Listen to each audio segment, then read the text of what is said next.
Ito ang latest chika. Bel hinamon ni Donnie ng away. Tinanong ang kapamilya actress na si Bel Mariano tungkol sa relasyon nila ng boyfriend na si Donnie. Marami kasing kinikilig sa kapamilya couple na laging sweet at animoy napaka-low profile ng relasyon. Sa ni Bel, sobra raw siyang happy dahil sa pagiging smooth selling ng kanilang pagiging magjowa.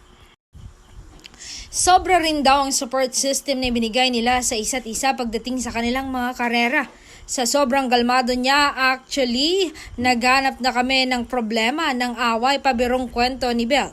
Yun yung sabi niya sa akin recently, mag-away naman tayo. Kailangan may away tayo paminsan-minsan para naman, mag-grow. Sabi ko, okay, sige, anong pag-aawayan natin? Wala talaga akong maisip.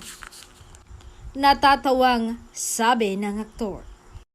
Lahat pa niya malaking bagay daw sa relasyon nila ni Donnie ang pagkakaroon ng open communication sa isa't isa. Pero how to maintain? We are just open to each other. Open communication. Kapag meron akong nakitang hindi gusto sa kanya, sasabihin ko agad and he's willing to improve.